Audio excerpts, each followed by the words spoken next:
এটা চলমান রাখার জন্য যতটুকু সহযোগিতা আমাদের প্রয়োজন আমরা দেবো ইনশাআল্লাহ। এখানে যে মেধাবী ছাত্রদের সমন্বয়ে যে স্কলার্স ওয়েলফেয়ার ট্রাস্টের বৃত্তি পরীক্ষা গ্রহণ করছে, এটা শুধু আমাদের জন্য নয়, রাজশাহী মহানগরীর সকল অভিভাবকদের জন্য একটা পাওয়া।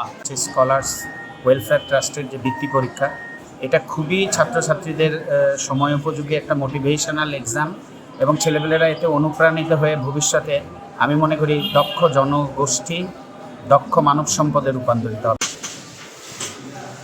To encourage people, to stimulate people, to inspire people.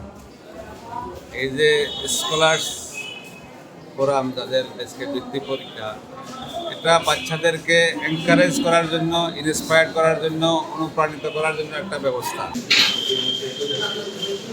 পরীক্ষা কেন্দ্র ভ্রমণ করে দেখে আমার কাছে খুবই ভালো লেগেছে।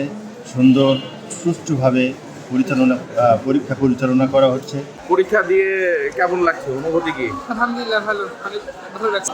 প্রশ্ন মোটামুটি ভালোই ছিল। আলহামদুলিল্লাহ হলের পরিবেশ কেমন ছিল? আলহামদুলিল্লাহ খুবই সুন্দর। এই উদ্দেশ্য হচ্ছে আমাদের রাজশাহী হচ্ছে শিক্ষানগরী, এই শিক্ষানগরীকে আরও সমৃদ্ধশালী কীভাবে করা যায়। এর পাশাপাশি স্কলার ওয়েলফেয়ার ট্রাস্ট হচ্ছে আমাদের দুইটা ক্যাটাগরিতে কাজ করে। একদিকে মেধাবীদেরকে নিয়ে কাজ করে, তারা যেন তাদের মেধার বিকাশ সঠিকভাবে বিকশিত করতে পারে। আর এর পাশাপাশি আরেকটা হচ্ছে অসহায় এবং দারিদ্র যারা, তারাও মেধাবী কিন্তু তারা অসহায় দারিদ্র হওয়ার কারণে দেখা যাচ্ছে তারা শিক্ষার অনেক ক্ষেত্রে পিছিয়ে থাকে। আমাদের এই ট্রাস্ট গঠিত হয়েছে বা ট্রাস্ট গঠন করা হয়েছে যেন এই আমাদের অসহায় মেধাবীদেরকে আমরা যেন সহযোগিতা করতে পারি এবং সেই সাথে যারা মেধাবী তাদেরকে যেন মেধার সঠিক বিকাশ করা সম্ভব হয়।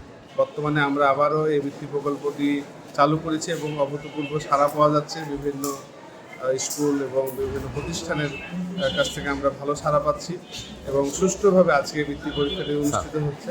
আশা করব এই পরীক্ষার মাধ্যমে বিভিন্ন শিক্ষার্থীদের মেধা বিকাশে একটি বিশেষ ভূমিকা আমরা রাখতে পারবো এবং সামনের যে চ্যালেঞ্জিং পরিবেশ তার জন্য তাদেরকে আমরা প্রস্তুত করতে পারবো ইনশাআল্লাহ।